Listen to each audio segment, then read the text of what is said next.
Olá pessoal, já vai entrando aí.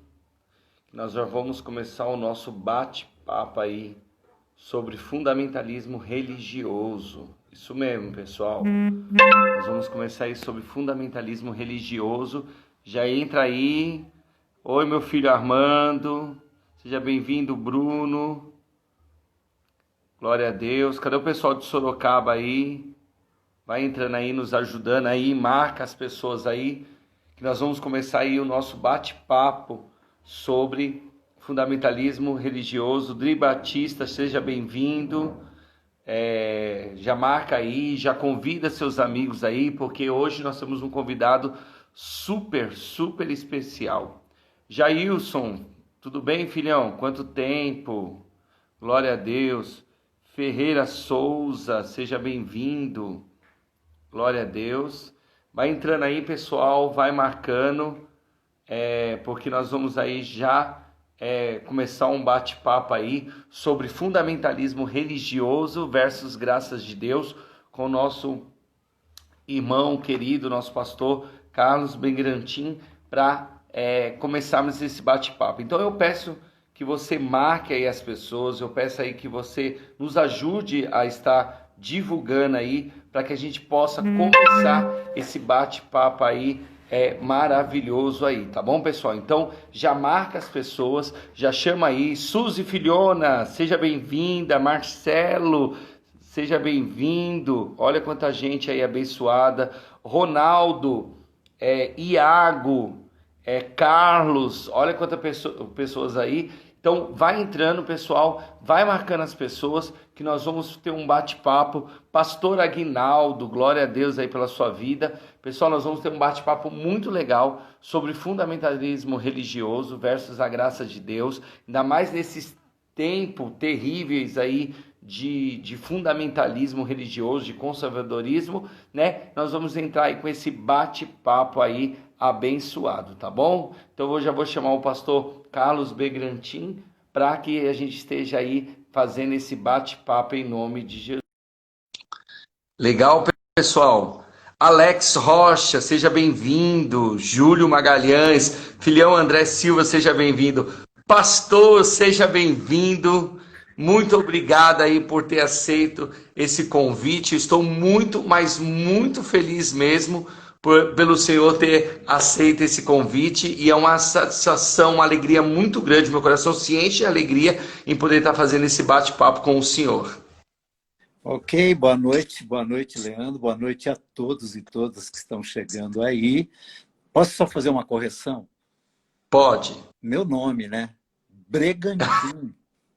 Bregantin. Tá bom. Bregantin, por favor, é a única coisa que é minha, que ninguém pode me tirar. Não, pode deixar. É a partir, viu, Leandro? É a partir desse Bregantin que me tratam de Brega, né? Carinhosamente, eu sou Brega, né? Alguns até me chamam de Pastor Brega. Brega no melhor sentido da palavra. Ah, sim. Tá bom? Pastor, eu vou te falar uma coisa que eu não quis falar antes, mas assim, a minha admiração pelo senhor, o senhor não vai saber disso, né? Mas a minha admiração pelo senhor começou quando eu te adicionei nas minhas redes sociais e eu vi o amor e o cuidado e o carinho que você tinha com o seu pai. Ah, Todo aquele cuidado, e cada dia eu via você postava aquele cuidado com o seu pai. Aquilo ali me fez refletir muitas coisas. Meus pais estão aqui, né, assistindo junto comigo aqui, e aquilo ali me trouxe, sabe, uma aproximação, um carinho muito grande pelo Senhor. Então, eu quis falar isso agora porque eu achava muito lindo assim a sua preocupação, o seu carinho, a sua dedicação, sabe? O seu cuidado era algo realmente fantástico. meu velho, saudade dele. Ele, Amém. ele partiu o que era basicamente esperado, né? Ele dormiu comigo, né? No dia, na véspera de Natal, na noite de Natal, Olha só. eu estava com ele no hospital e ele dormiu e não acordou mais. No dia 27 ele foi dado como morto, né? Mas ele dormiu, ele dormiu. Olha que coisa linda, olha. Dormiu, roncou, ficou roncando. Aí passou o Natal, passou o dia 26, aí no dia 27 ele partiu, né? Foi, Olha. é, valeu a pena. Mas em breve, né, se encontraremos de novo aí, em nome de Jesus. Com certeza, com certeza. Pastor, eu posso chamar de pastor, de Carlos, de Bregantim? Do Como jeito que eu... como você achar melhor, fique em paz. Tá. Eu quero te chamar de pastor, porque senão eu vou me confundir. Pastor, Eu sou, eu sou pastor nessa cidade há 37 anos, Leandro. ó, é um assunto muito sério que a gente quis abordar, né? Ainda mais nesses últimos tempos, nesses últimos acontecimentos, o caminhar da igreja, eu não digo nem igreja evangélica, né? Mas a igreja cristã no Brasil e no mundo tem tomado uma forma tão cruel, né? Então é muito bom ter um pastor com uma visão diferenciada para que a gente possa mostrar para todos que o cristianismo ou os evangelhos não é isso que nós temos visto quando nós ligamos a nossa TV. E para começar esse bate-papo, pastor, eu já quero passar uma pergunta assim para você e por mais que é um assunto sério, mas eu creio que vai ser um assunto bem descontraído, né? Todos que estão assistindo já podem ter visto aí. Mas a primeira pergunta que eu quero fazer para a gente começar esse bate-papo, pastor, a igreja evangélica no Brasil, ela é fundamentalista, tanto na formação histórica como na teologia? Ela é fundamentalista, tanto nos seus primórdios, né? Até porque os primeiros missionários que desembarcaram no Brasil e a partir daí formaram as primeiras comunidades, as primeiras igrejas, eles eram oriundos ou dos Estados Unidos ou da Europa e eram, na sua grande maioria, de igrejas históricas, né? Batistas, presbiterianas, metodistas, anglicanas, congregacionais, enfim, as primeiras igrejas, por exemplo, eu sou oriundo da Igreja Batista. A Igreja Batista tem a sua primeira igreja organizada em Salvador em 1882. Então, ela chega com aquele peso da denominação batista, até porque também eram missionários da chamada Convenção Batista do Sul dos Estados Unidos, né? Que é, até hoje, uma convenção batista tida como tradicional, como histórica, e pode ser considerada fundamentalista.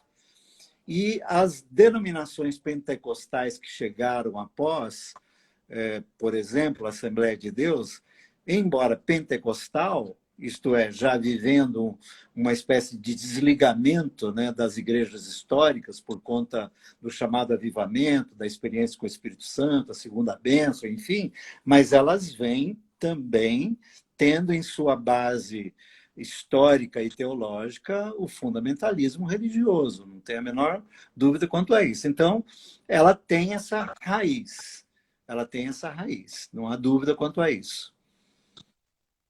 E isso entra na segunda pergunta. Mas esse fundamentalismo religioso, ele mata, tanto espiritualmente, como realmente ele mata fisicamente. Então, Leandro, responder simples e pontualmente, eu acho que é um risco que a gente comete.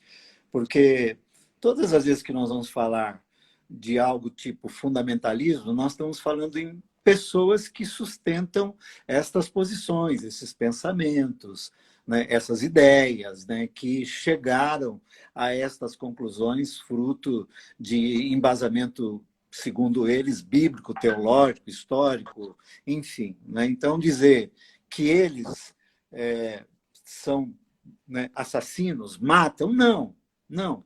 Mas, e nem é possível afirmar que os primeiros irmãos que chegaram, né, aqui no Brasil, né, e organizaram as primeiras igrejas tidas, né, como igrejas históricas, é óbvio que essa não era a intenção deles. E outra, nós estamos falando nem do século passado, do século anterior, não é? Que era certamente um outro mundo, vivíamos uma outra dimensão. Nem estas expressões, estes vocábulos eram utilizados, na verdade, não é? Mas eles tinham um fundamentalismo, tanto que haviam dissensões entre essas denominações, por exemplo, por causa do batismo, né? Já que os batistas batizam por imersão, presbiterianos batizam por aspersão, metodistas por aspersão, e era sempre uma questão de confrontos e enfrentamentos por causa do batismo, não é? Na verdade, naqueles períodos, não se tinham discussões como as que nós temos hoje, não é? Nós tínhamos, na verdade, problemas mais graves, talvez, ou tão graves quanto. Por exemplo, você tem, naqueles períodos, como eu disse, a Igreja Batista, por exemplo, chegou aqui em 1882, e a presbiteriana acho que tinha chegado um pouco antes, mas foi tudo ali, no final do século XIX, não é? Havia escravatura no Brasil. E as igrejas batistas e as igrejas históricas, por exemplo, tinham diáconos que eram coronéis e que tinham escravos. E conviviam, vamos dizer assim, e ensinavam na escola bíblica dominical, entendeu? Entendendo que eles não estavam comprometendo o evangelho com aquilo, antes cumprindo o evangelho segundo o entendimento deles. Então, lá nós tínhamos problemas tão graves quanto, que, diria assim, levou 100 anos para que isso fosse denunciado, levou 100 anos para que isso fosse, pelo menos, confessado, não é? Levou mais de 100 anos para que isso fosse registrado como um pecado estrutural, um pecado racista, grave, entendeu? Então, assim, isso, de certo modo, no século XX, e, óbvio, no século XXI, foi diluído, não é? Mas ainda, como nos dias de hoje, enfrentamos questões gravíssimas de preconceito, de acepção, de racismo, de desigualdade, de um sem número de situações que ainda compõem esse bojo da chamada igreja histórica, que carrega, sem dúvida alguma, um pouco de fundamentalismo. Nesse sentido, eu diria assim, mata a alma, né? Mata as emoções, os sentimentos, as sensações, matam o ser, né? À medida que as pessoas não são acolhidas no Evangelho, porque, sendo simplório até, né?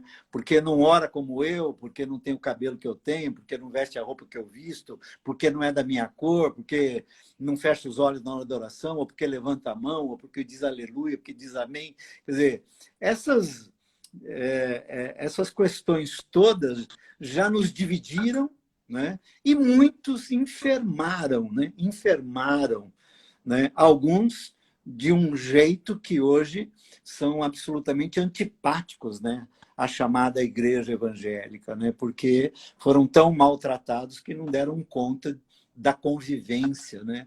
entre irmãos. Então, assim, nesse sentido, mata, né? E eu acho até óbvio, né? Deve ter chegado a vias de fato em algumas situações, né? Mas emocionalmente, espiritualmente, psiquicamente, há muita morte, houve muita morte e ainda há muita morte nesse sentido. Eu lembro que eu nasci, né, nas Assembleias de Deus, do período que as Assembleias de Deus era hiper, mega conservadora, rígida. E eu lembro, pastor, que uma vez eu fui cantar num coral, e quando eu estava num grupo de mocidade e falou, vamos cantar o coral. Então eu saía do grupo da mocidade e ia pro coral. Aham. E o pastor da igreja, a igreja mais de 500 pessoas lotada, o pastor olha para mim e fala assim: hoje você canta, mas ele falou assim, hoje você canta, mas da próxima vez que você estiver sem o paletó, você não pode mais cantar na igreja. É, A gente até tinha na Santa Ceia, as pessoas chegavam na frente do púlpito lá, né? aham. E tinha que confessar os pecados. Ah, eu adulterei, eu roubei, eu fiz isso. Sabe, era um constrangimento que a igreja obrigava a fazer isso. Você acha que a igreja tem uma dívida histórica com essas pessoas, por exemplo? Eu acho, por exemplo, eu posso falar por mim, né? Também me criei, né, numa igreja batista, por exemplo, comecei a exercer liderança na igreja batista muito cedo, né? Lembro-me que eu era professor de uma classe de senhoras mais jovens e eu estava com 17 para 18 anos, né? E eu também não podia dar aula na escola dominical senão de paletó e gravata. Isso era parte do nosso contexto, não é? É, eu diria assim, superei isso, né, porque tinha outras expectativas e aprendi a lidar e contornar estas situações no contexto comunitário, mas é óbvio que muita gente acabou se dispersando nesse sentido e alguns é, magoaram-se, né, naquela época para o resto da vida. Então, nesse sentido, acho que nós temos uma dívida assim, para com estes que, de alguma forma, se sentiram expelidos, né, porque não combinavam, né, com o status quo, né, daquele momento. Né? Então, e eu lembro de amigos meus, de meninos e meninas que viviam comigo. Eu era Meu pai era diácono dessa igreja, minha mãe também era diaconisa dessa igreja, e eram parceiros do pastor, né? Pastor que ficou 40 anos como pastor dessa igreja. Né? Foi o pastor que me batizou aos 12 anos, que fez meu casamento aos 22, que convocou o meu concílio, que me recomendou para o seminário, para a faculdade teológica, que convocou o meu concílio, né, em 1982, não é? Que dirigiu a minha ordenação. Né? Então, assim, eu convivi nesse ambiente durante 20 anos, dos meus Nossa, 6, 7 anos de idade até os meus 26 anos, quando eu saí dessa igreja para me tornar pastor, para assumir uma igreja como pastor. Eu me adequei a esse modelo, como eu disse para você, porque eu tinha expectativas, né, de um dia poder ter uma comunidade e, a partir daí, então, construir um ambiente comunitário que fosse mais próximo do Evangelho. Eu não entendia que aquela comunidade era uma comunidade próxima do Evangelho. Ela era uma comunidade religiosa, sim, protestante, conservadora e, em alguns aspectos, fundamentalista. Por exemplo, a nossa ceia era ultra restrita, só podia sim, participar membros da igreja local. Isso é fundamentalismo. Isso é isso. fundamentalismo, não é? Então, assim, é você ter alguém ali da mesma fé, crendo no mesmo Cristo, na mesma cruz, e você dizer para ele, não, aqui você não participa da mesa.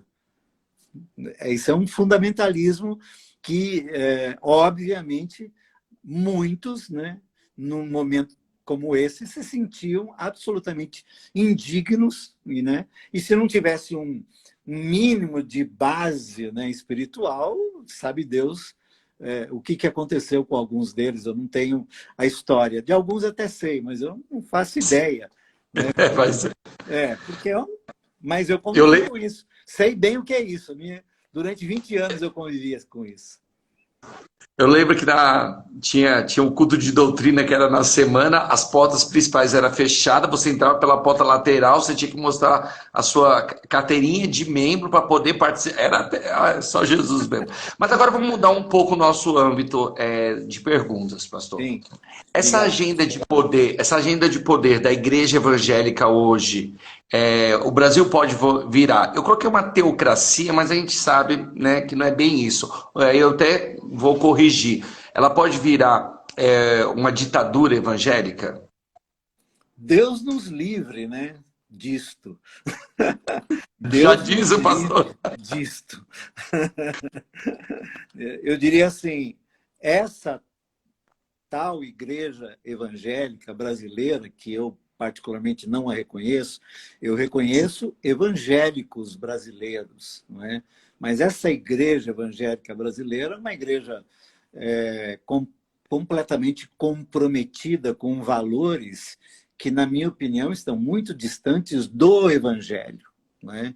Então, dizer-se que essa igreja que luta, ou que briga, ou que está ali no entorno e até dando cartas no que diz respeito à política brasileira, na minha opinião, não tem nada a ver com o evangelho, tem a ver com o mercado religioso protestante, evangélico, que tem uma clientela que curte isso, que curte produtos que esse mercado produz, que curte as ideias, os interesses e tal, mas é para uma clientela que longe está do evangelho. Eu diria assim que Jesus não tem nada a ver com essa história. Mas você não acha que essa Costumo ditadura ela dizer quer assim, né? impor? Me inclua fora disto. Não tenho parte com isso. Mas o senhor não acha que essa agenda de poder, porque eles querem estar na política, eles querem conquistar a política, as televisão, eles querem conquistar tudo, mas você também não acha que com isso eles querem impor às outras pessoas, como nós, que não reconhecemos, né, essa igreja atual, né, ou até pessoas de outras religiões, para que siga os pensamentos deles? Que contraria efetivamente o evangelho, né? Porque o evangelho não propõe isto, né? Eu, particularmente, até levando em conta minhas origens batistas, né? Sou por um Estado laico, absolutamente laico, né? Sou pelas instituições democráticas que preservam o Estado de Direito na sua plenitude. Sou pela Constituição, que dá a qualquer cidadão brasileiro o direito de exercer ou não a fé que bem entenda. Então, essa possibilidade que você está colocando, em nome de Jesus, espero que não aconteça, por conta do projeto de poder que existe em torno desse mundo político que nós temos hoje, sim, provavelmente uma tentativa de criar uma espécie de Talibã, né, que você vê no mundo islâmico, em que quem não reza na mesma cartilha corre risco de vida. Me parece que alguns que estão no entorno ou ali não só no entorno, mas nas entranhas, né, tem algumas perspectivas nesse sentido, né? Espero que não aconteça, espero que as nossas instituições democráticas impeçam isso, né, e que não haja possibilidade de se mexer nisto, né? Mas é um risco, é um perigo. E aí eu tenho para mim que aqueles que são do evangelho e não evangélico, do evangelho, seguidores de Jesus de Nazaré, discípulos de Jesus de Nazaré, que devem exercer suas vocações políticas, inclusive, entendeu? Mas para permitir, viabilizar, preservar, conservar o direito de cidadania, o direito de cada cidadão de ser quem ele quiser ser, sem que lhe seja imposta qualquer coisa nesse sentido, entendeu? Sobretudo no que diz respeito à religião ou a religiosidades. Eu não encontro no Evangelho base para isto. O Cristo não propôs isto. Não propôs. Então, o que nós estamos vendo são distorções que usam os emblemas das igrejas evangélicas, né? que usam o livro, né? O livro sagrado, a Bíblia, as escrituras sagradas, né? Que usam o que já conquistaram e o que já construíram no que diz respeito ao patrimônio religioso, né? Os templos e todo o arsenal que construíram, usam isso, né? Tiranicamente, despoticamente, né? Imprimindo, inclusive, medo, culpa, né? Ensinando ganância, enfim, tudo aquilo que o Evangelho não ensina. Não ensina. Então, assim, Deus nos livre deles. Isso. Pessoal, vocês estão. Muita gente está fazendo pergunta. Pessoal, eu peço que você segure a sua pergunta, porque no final nós vamos estar abrindo aí para que o pastor Carlos esteja respondendo a sua pergunta. Então, guarda aí sua pergunta e no final nós vamos estar aí, vou estar lendo as perguntas para que o pastor Carlos esteja lendo. E alguém colocou aqui que agora a Uganda, né, tem se tornado, né, essa ditadura evangélica, proibindo, querendo dominar toda a nação, né? E até o pastor Ricardo Goldin, né, a polêmica dele foi quando ele falou: Deus me livre de um país evangélico. É lógico, nessas concepções que a gente acabou falando, né? Concordo com o Ricardo em número, gênero e grau. Deus nos livre de um país evangélico. Deus nos livre de uma igreja evangélica tirânica, de uma igreja evangélica déspota, de uma igreja evangélica que imprime culpa, medo, terror, de uma igreja evangélica que se associa ao que tem de pior na política. Deus nos livre deles. Deus nos livre deles. Lembrando que muitas pessoas muitas igrejas dessas já faz a pessoa viver debaixo de uma ditadura evangélica. Muitas pessoas, a igreja vai chegar no poder e vai fazer isso. Não, mas várias igrejas já têm feito isso com seus membros e eles estão debaixo de uma ditadura evangélica, onde o pastor dita com quem ela vai casar, dita todas as regras e ela vive debaixo desse jugo, né? Que não é o jugo suave, né? É um jugo pesado. O evangelho, né? O evangelho propõe manter a sua consciência em Cristo, manter a sua consciência cativa a Cristo. E uma consciência cativa a Cristo é uma consciência livre, com direito de ir e vir, de ficar. Jesus disse que a porta é direita, a porta é estreita. E ela diz assim, mas para mim, né, a porta estreita tem a ver com intimidade. Mas é interessante que lá no texto de João, capítulo 10, diz que do mesmo jeito que se entra por aquela porta, se sai por ela. Porque nós servimos um Deus que não nos impõe amá-lo. Antes, nós servimos um Deus que nos ama e, por nos amar e nos perdoar, tenta nos seduzir para Ele. E nós só o temos se nos deixarmos seduzir pelo seu amor. É dessa forma que é a nossa relação com Ele. E é como você falou que está com seus pais aí, né? Eu tenho... a minha Carol está com 34 anos e meu Felipe está com 32 anos, né? O que eu mais gosto nos meus filhos, uma vez que criei-os livres e sob a égide do amor? Então, tem duas coisas, por exemplo. Eu amo meus filhos, independente de quem eles sejam ou se tornaram. Eu os amo. Eles me amar tem que ser uma decisão deles. E a coisa mais gostosa é quando um filho, lá pelas tantas, quando ele compreende o amor, né, ele vem e se deixa colocar no colo do pai e da mãe porque ama. E não para barganhar, não para negociar. Sabe aquela, quer dizer, não é aquele filho que fica fazendo cafuné no pai para ganhar um sanduíche do McDonald's. Eu sempre ensinei meu filho dizendo assim, olha, o que eu tenho é de vocês. Não me chantageiem, não me chantageiem. O meu amor é de vocês, que é o que Deus fez conosco em Cristo. Ele diz, eu os amo tanto que eu vou matar o meu filho por vossa causa. Vocês têm alguma dúvida do meu amor?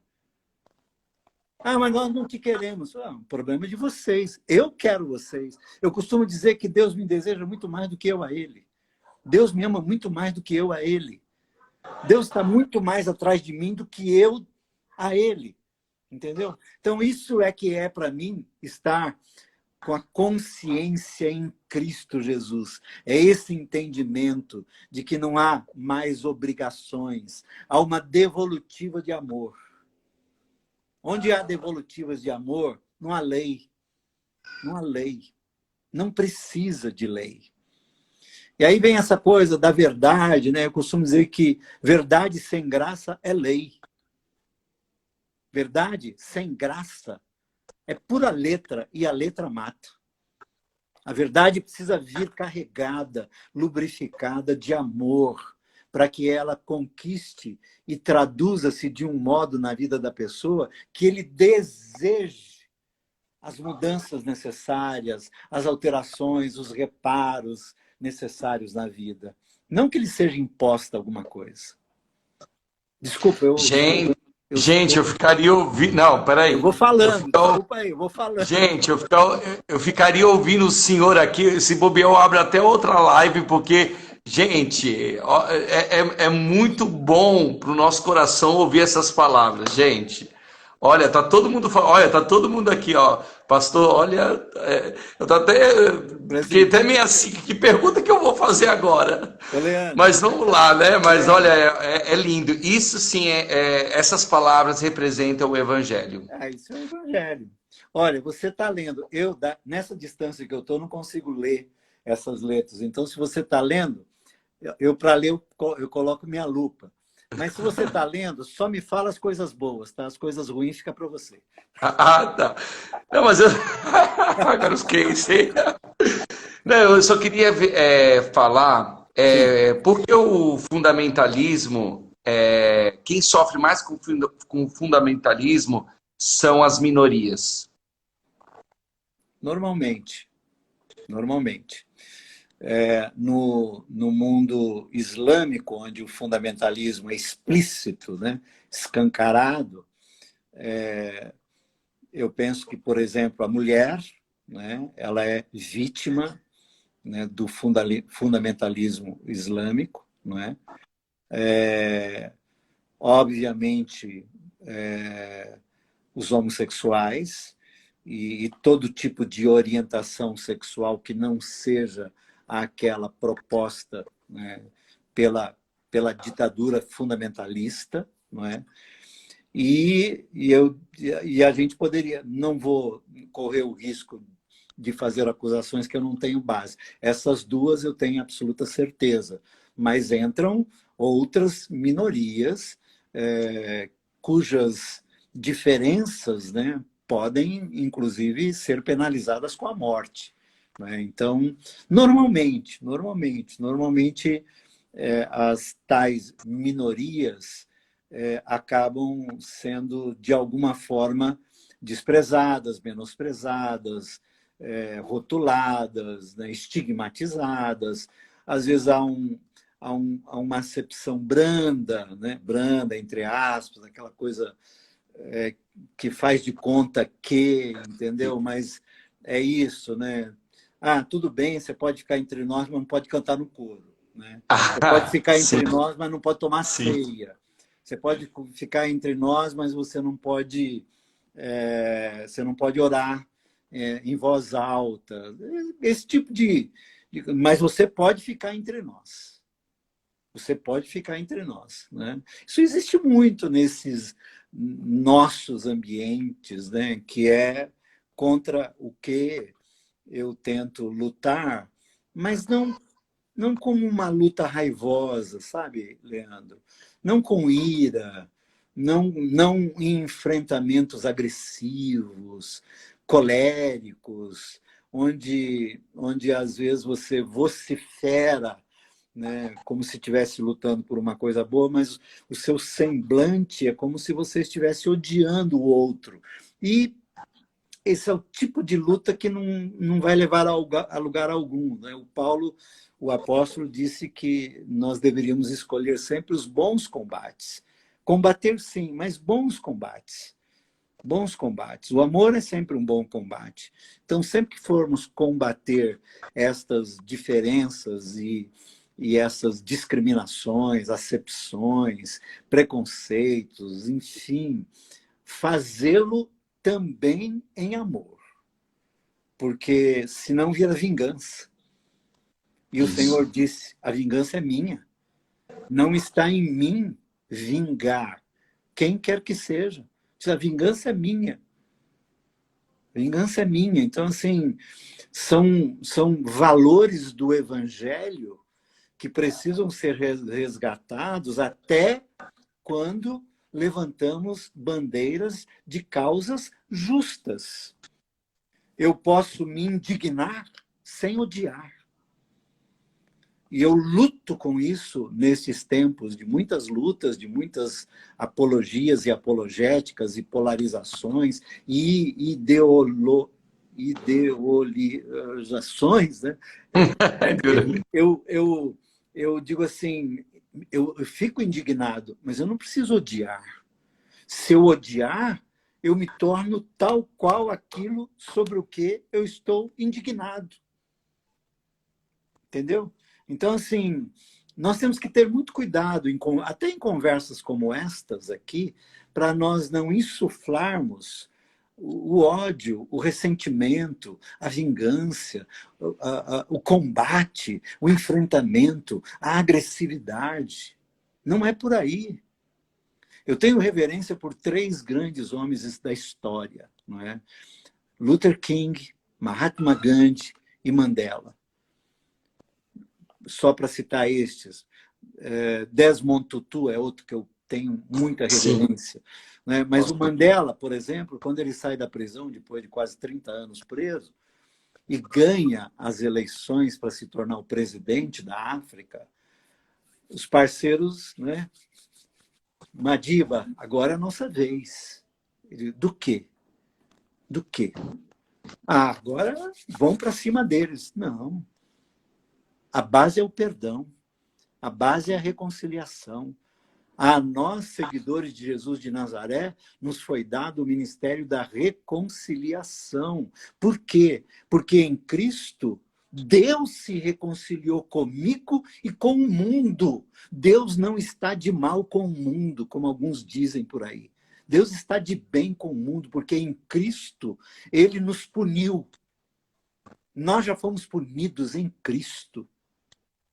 E ele nos deu o ministério da reaproximação, da reconciliação. Então, mesmo nas batalhas mais justas, mais dignas, mesmo que nos indignamos com o que temos visto, mas a nossa palavra é de reconciliação. É do tipo, como Paulo, o apóstolo, diz assim, olhem para Deus, vocês veem isso em Deus? É em Deus que vocês estão aprendendo isso? As pessoas mais parecidas com Deus que eu conheço são generosas. As mais parecidas com Deus que eu conheço são generosas. Generosas não só com os que os amam, são generosas com os que os odeiam, com os que os perseguem, com os que os afligem. Isso é o Evangelho. Essa é a proposta do Evangelho. E o Luther King, quando lutou, o que ele diz? O seu grande sermão, I have a dream, eu tenho um sonho. Qual era o sonho? Meu sonho é ver meus filhos de mãos dadas com as crianças brancas indo para a mesma escola. Reconciliação. Não é eu ter uma escola e aquele que tinha não ter mais. Não. É todos termos uma escola. É sentarmos no mesmo banco. É partilharmos do mesmo espaço. É repartir. É partilha. Muito lindo, gente. Então, diante de tudo que você falou, como desintoxicar um religioso ou um fundamentalista? Eu acho que você já deu a deixa aí, mas... Eu proponho sempre uma espiritualidade sadia. Eu proponho uma espiritualidade sadia, com relacionamentos qualitativos, que para mim tem como resultado seres humanos melhores, que é para mim a proposta do Evangelho.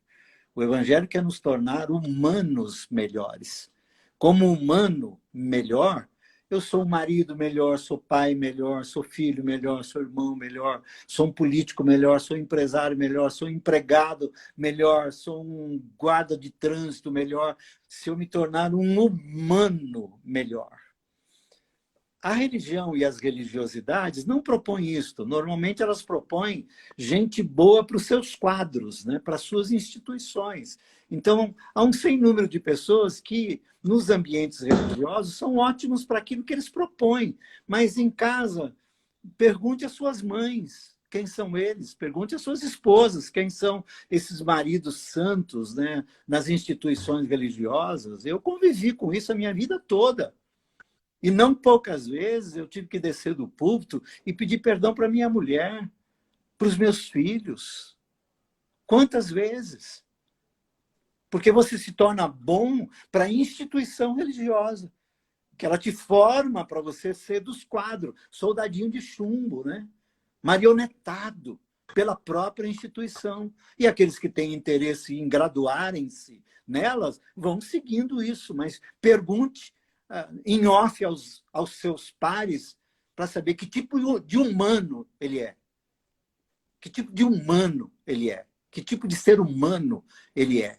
Então, eu proponho uma espiritualidade sadia. Uma espiritualidade sadia implica, primeiro, numa viagem para dentro de si, profunda,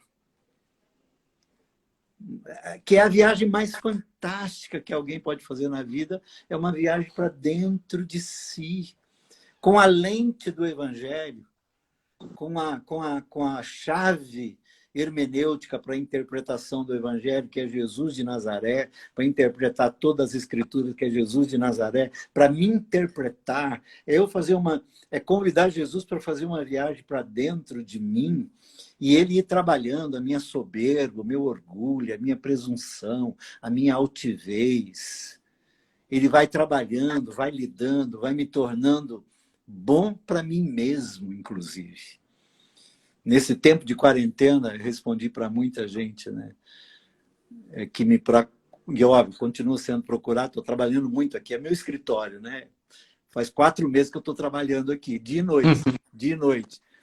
E eu tenho para mim que, assim, o pior problema que a maioria das pessoas tiveram foi se darem conta que não conseguiam conviver consigo mesmas. Não conseguiam conviver consigo mesmas. Porque estão no ativismo, seja ele qual for, né? Estão com uma agenda, seja ela qual for, né? Mas para fora, para fora. E o Evangelho é uma agenda primeiro para dentro, depois para fora. O Evangelho é para dentro para depois transbordar para fora. Então, uma espiritualidade sadia requer disciplinas espirituais. Disciplinas espirituais. Requer oração, requer confissão, requer silêncio, requer solitude, se afastar, requer quarto fechado, requer contemplação, é acordar e olhar para o céu e dizer: eu sei quem fez isso. Eu sei quem fez isso.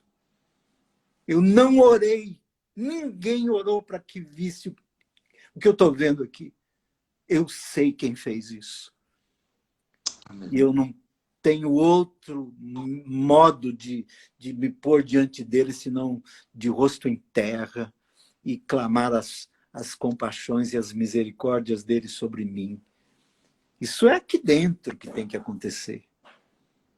Eu preciso saber que tem um mundo de coisas que acontece, de dádivas da parte do Senhor, que ninguém fez sequer uma oração pedindo. Ah, Senhor, ajuda aí para ver se o sol nasce. O sol nasce. A lua está aí fora. O ar que eu e você estamos respirando, você não orou por isso. O que precisamos de essencialidade para a vida, nenhum ser humano orou para isso. Mas é na meditação e na viagem para dentro de si que você redescobre o Deus ao qual nós nos submetemos. E aí, quando você se depara com esse Deus, aí você fala assim, opa,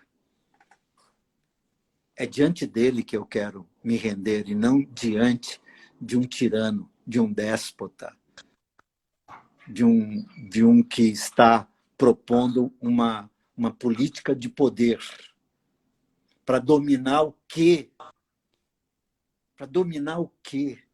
Onde é que está no Evangelho que nós temos que dominar alguém ou alguma coisa em qualquer lugar do universo? Sabendo no Salmo 103, versículo 19, que há um Deus no trono, há um Deus no trono e domina sobre todas as coisas. Sossega, diz o salmista. Deixa que a tua alma se apegue ao Senhor. Deixa que a tua alma sossegue nele. Ah, mas o que estão dizendo? Ouça a voz de Jesus. Glória a Deus.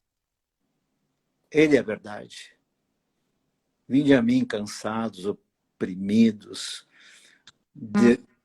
Dá o seu fardo aqui. Vamos trocar. É isso. E para que seja assim, para mim é muito simples, né? Muito simples. Por isso é que há 14 anos eu comecei uma comunidade sem nenhuma regra, sem nenhum critério, sem nenhuma pergunta. Eu não faço pergunta para ninguém. Quem quiser me contar a sua história, eu gosto de ouvir história. De gente, então, nossa, gosto demais. Mas por que você está aqui? Como é que você chegou aqui? Quem é você? O que você fez ontem, anteontem? Isso é um problema seu com aquele que te criou. Trate com ele. Nós todos, quando nos reunimos, nós nos submetemos a Cristo. É Cristo que vai dizer aqui dentro de mim quem eu vou ser. Quem é você? O grande apelo de Jesus é o apelo inverso, né? Quando ele diz para o gadareno, volta para casa, gadareno. Deixa que saibam quem é você, que até agora você vivia aí preso. Volta para casa, deixa que os vizinhos saibam quem é você. Volta para casa, volta para ti mesmo, volta para Deus, volta para o próximo. É isso. Isso é o Evangelho. Aí eu digo assim, você está vendo isso nesse cenário brasileiro? Então, desculpa, cara, não tem nada a ver com o Evangelho.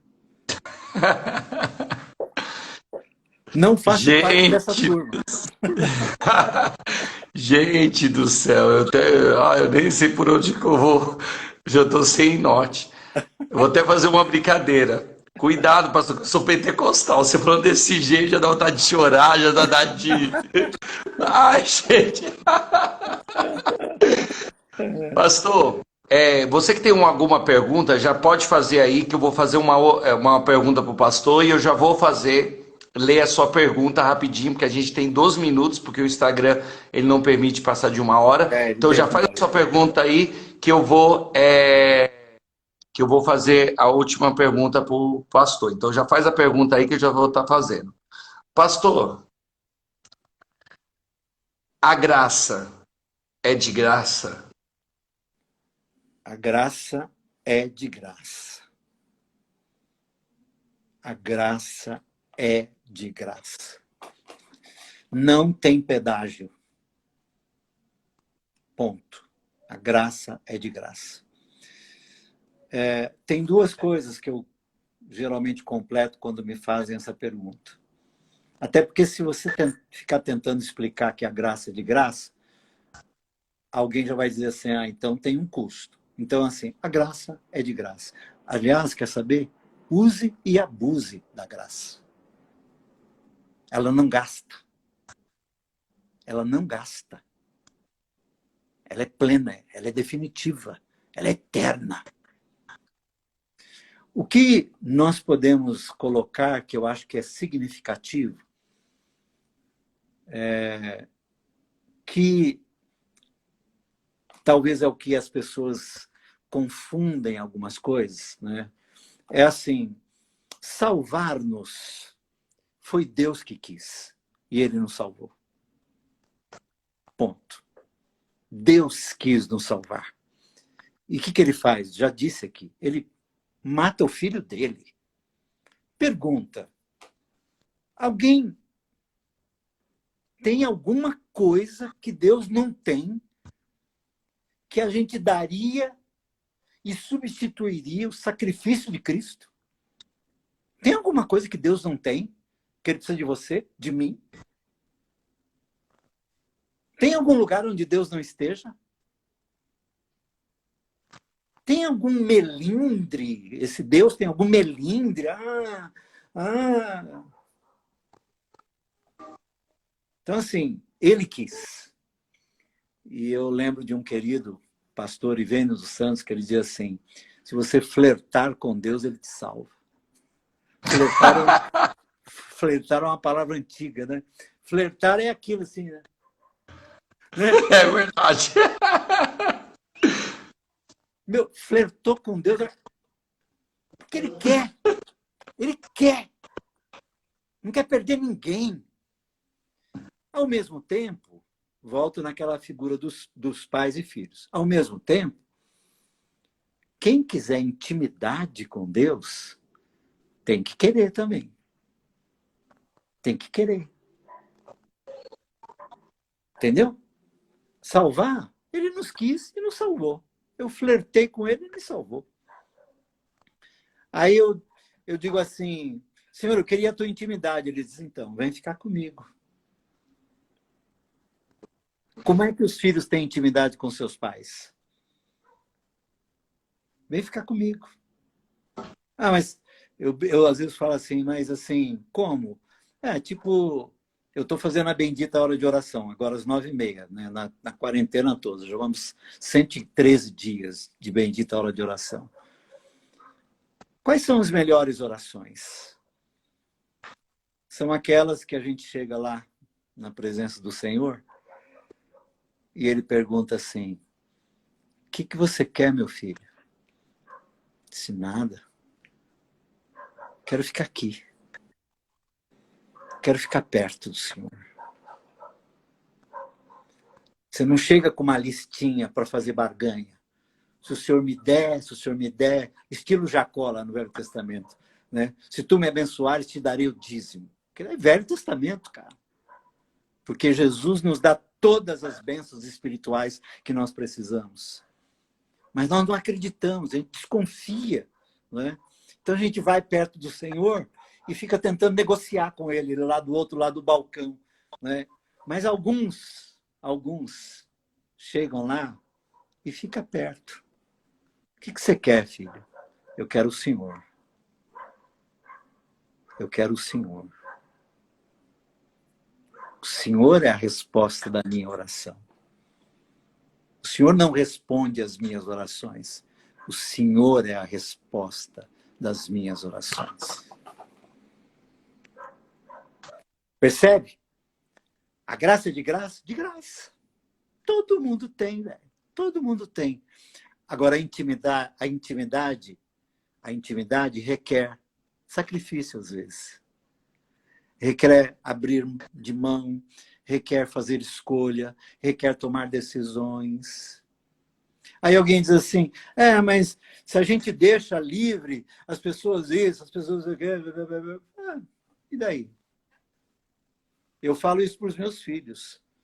A liberdade que eu dou para vocês tem como paga a rebeldia de vocês? Porque eu os tornei livres e os amo de maneira radical, irreversível.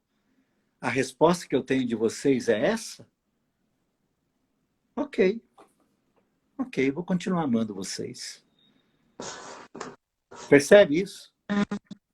Então, assim, eu às vezes digo para algumas pessoas, né, quando me vem naquela do tipo brega, tipo, rolou, velho, não deu. Eu falei: então, fale com ele, né? Tipo, essa é a sua resposta de amor? Essa é a sua resposta de amor ao Pai? Porque ele te amou tanto. É isso que você devolve? Ok. Meus filhos, eu continuo amando eles, não importa.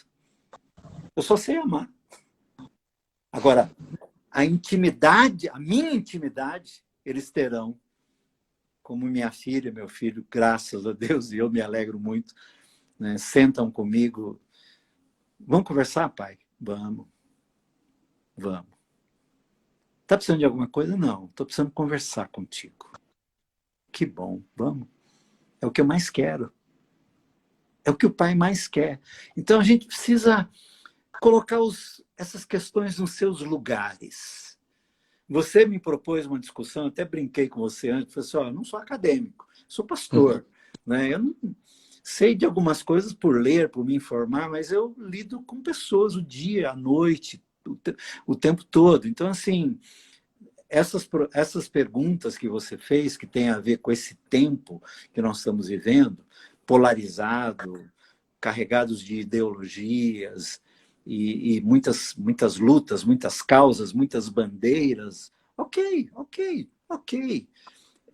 Eu não me vejo hoje com uma dessas bandeiras. Né? A minha bandeira é a bandeira do amor. Né? A bandeira sobre mim é o amor. Mas eu já estive em muitas causas.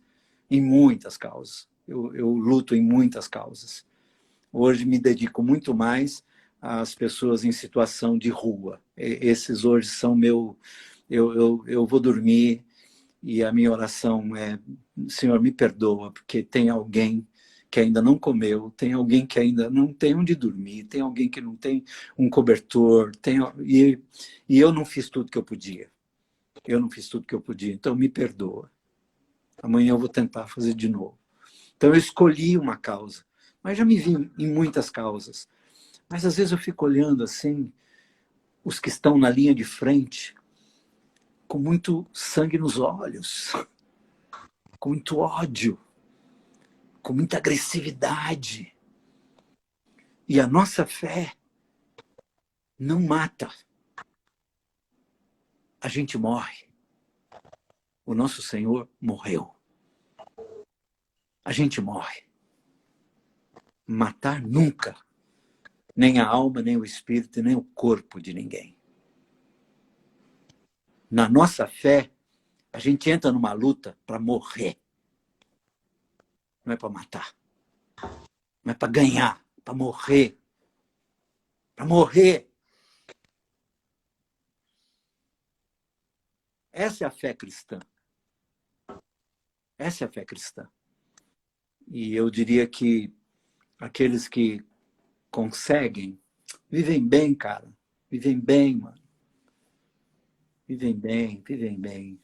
Porque o que mais a gente faz é: Senhor, perdoa esse pessoal, eles não sabem o que eles estão fazendo, eles não te conhecem. Se te conhecessem, não fariam isso. Sabe qual é a minha tristeza? Vou fechar aqui. É que eu tenho sérias dúvidas do ano de 82 para cá, sobretudo... O ano que eu nasci. Do final dos anos 90, em 82, eu estava passando pelo meu concílio para ser ordenado. Né? Olha só. Mas dali de 82 para o final e começo dos 90, que desembarcou no Brasil essas teologias todas. E aí você tem um sem número de pessoas que se dizem convertidas hoje, que eu tenho sérias dúvidas. A que se converteram? A que se converteram? A quem se converteram? Para mim, houve um fenômeno mais de adesão do que de conversão.